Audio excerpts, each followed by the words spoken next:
Butt shaking. Hey, we're back and we're going all in. I saw something in the media the other day. It was a report, an article, if you want to call it whatever you want to, but it was Gen Z's favorite restaurants.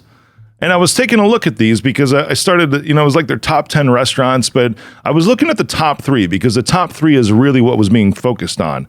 And it's pretty interesting because I'm looking at like the number 1. I'm like, dang, that's like one of my favorites too, which we'll get into what it is. But there's reasons behind why this is. And I don't even know if anyone really recognizes, because it comes down to service. It comes down to the environment, the atmosphere, and just the way that people are treated. That's what we're talking about today, is the service, the atmosphere, and just the way that people are treated. And this report about Gen Z's favorite restaurants just encapsulated all this.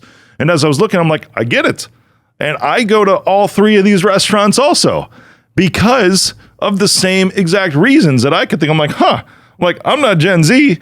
I don't even know what gen I am. No joke. Like, I mean, there's so many like overlapping. Maybe somebody can tell me, because Gen Z is pretty well defined, I think, but I don't know. I'm 42 years old. So if anyone wants to DM me, shout out at me, whatever, tell me what actual generation I am, then we'll see. Okay. Because 42, I don't know if I'm Gen X. I don't know if I'm Gen Y. I don't believe that I'm Gen X. Okay. I just don't know. But anyways, let me know. So these restaurants, are you ready for them? We'll start with the number 3 first, and then we'll work our way up to the top one, okay? The number 3 was Chipotle. And let me tell you, I love Chipotle. And I saw this as Gen Z's 3rd favorite restaurant, right? I will go to Chipotle a lot for a very specific reason. Well, more like reasons, is that their food is fresh all the time. Right. And I've done like a little take here because I go up and I always look at the line. I know what time to beat the crowd now because it's always consistent. Right. But I always love that I can customize and get more of what I want. Meaning what I will typically do is I'll do this for a lunch and I'll get either a bowl or a salad. I don't know if you knew you could do salads there. Then I'll always get chicken because chicken is just very dense in protein for me, and I'll double it, right? Now, I'm just going to list them off for you. Number 2 is Starbucks. Go figure. Bet you didn't see that one coming.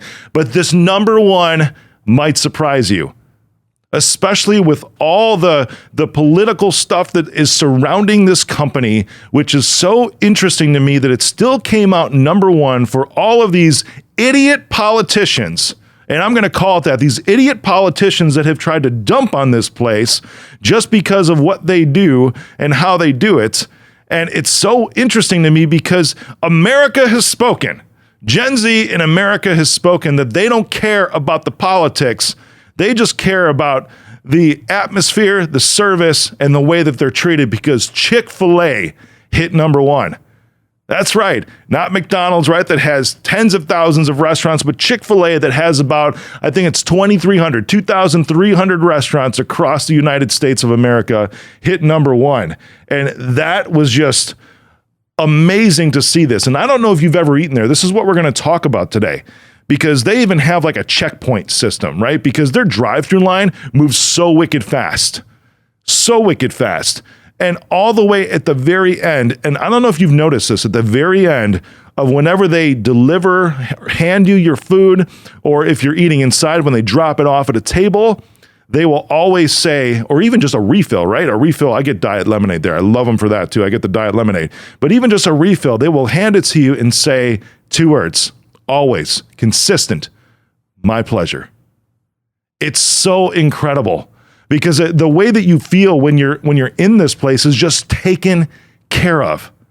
No joke. And then even from a Starbucks perspective too, if I look at these other ones too, they're always there to just meet your needs. And Starbucks, I've had a drink that I didn't like. I tried one just like 2 weeks ago. I can't remember what it was. It was like some honey something or other. And I typically go espresso. People that know me know that. But every once in a while, I'll get like an oat milk something just because it's like an indulgence for the month, for the week, whatever.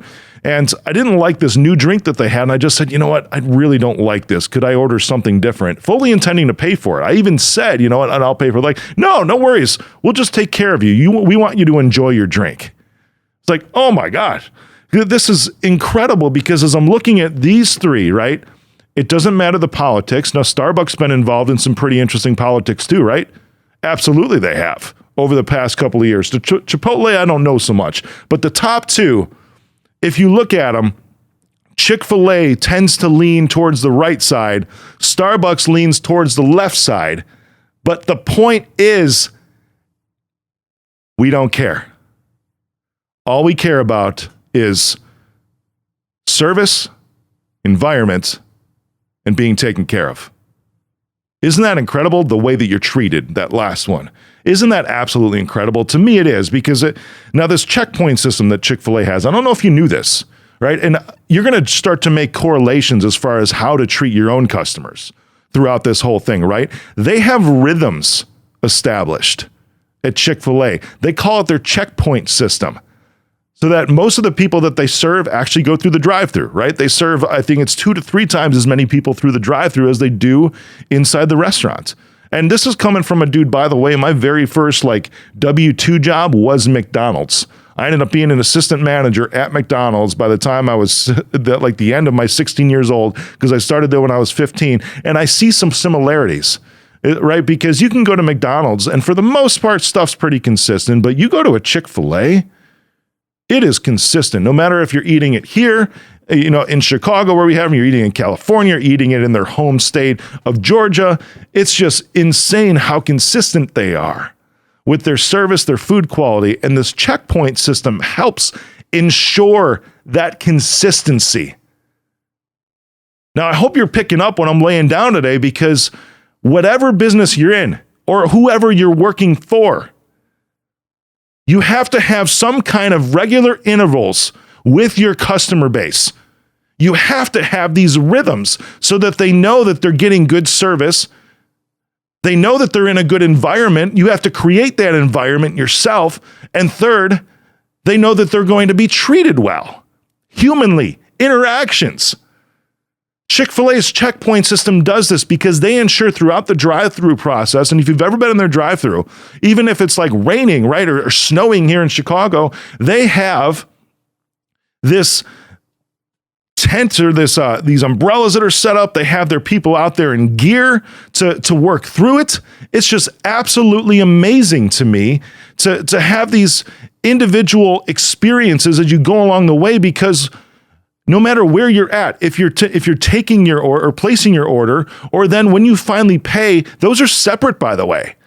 Then when you finally pay, it's a different person. Then they have another person that's right there for you. And then on the nice days, they'll have somebody even waiting outside for you to take your food from the window, so you don't have to reach up, and then they will just grab it and ensure that your order is accurate before even handing it to you. By the way, that's a QC play too, because with health codes, I know at least in the state of Illinois, once you touch it, they can't take it back once you touch the food. So they're doing amazing things to ensure the service quality, the atmosphere, and how you're treated, and also reducing their costs to make sure that the order's right, and then they don't have to replace food if they don't need to. It's amazing, right? All of these are established with regular rhythms with their customers. If you take a look at Starbucks also, Starbucks has very similar things in place, not to the level that Chick-fil-A does, no way, but Starbucks has some very similar rhythms in place. I was at this past weekend with my 2 boys, the Starbucks Reserve Roastery here in Chicago, and this is the largest Starbucks in the world, okay? Largest Starbucks in the world. It's 5 floors, 35,000 square feet. It's huge, right? Floor 1 is merchandise. Floor 2 is the cafe and bakery, which, by the way, they have 5 ovens in that place. Amazing, right? They're making sandwiches. They're making these Sicilian pizzas. They're making these things I don't even know what they're called, but they're amazing. Floor 3 is the experiential coffee bar. Floor 4 is their alcohol/coffee creations. And floor 5 is a terrace. As soon as you walk in the door, there's people there to guide you. No joke. As soon as you walk in the door, there's people there to guide you. They'll ask, what are you here for? And a lot of people are just there to check it out. But me, I'm pointed, right? I'm like, you know what? I want to eat. Then, because I got my 2 dudes with me, then I want to go have some espresso flights. and then we'll see where things go from there, right? So they're like, okay, well, you're going to want to go up the escalator to floor 2 to the cafe and bakery. And then after that, why don't you take a trip up to floor 3 for the experiential coffee bar? I've never been to this one. I've only been to the one in Seattle. Lived in Chicago. This one's been open for 3 years now in Chicago. But with the pandemic and everything, it was just funky. Wanted the full experience. So just finally went right now. And my youngest dude just turned 12. So we had espresso flights all around. Awesome, right? The one in Seattle I've been to. It's smaller, it's a lot smaller, but this is my first time here at the one in Chicago. And from the moment I stepped in the door, there was service, there was atmosphere, and I knew that I was being taken care of. All because of these rhythms that were established already, that they had predetermined with their customers, that they planned this journey out for their customers. If you don't have a journey plan for your customers, they will go find somebody else. Pure and simple.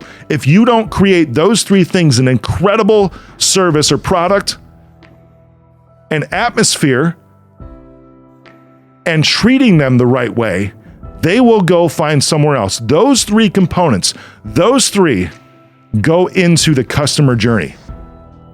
And this is all because of rhythms. You have to have those established in order to become the best of the best, in order for long-time value dollars to skyrocket, and in order for retention to stay in a range that you like.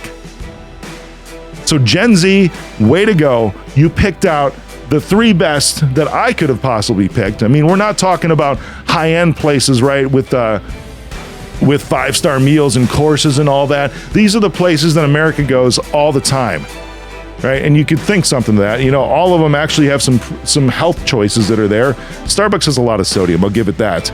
But they have a customer journey at all 3 of those locations, no matter if it's just 10 feet at Chipotle or 5 floors at a Starbucks Reserve Roastery, the biggest one in Chicago, or a drive-through line where you talk to 4 people from the organization by the time you have your final delivery of what you're there for.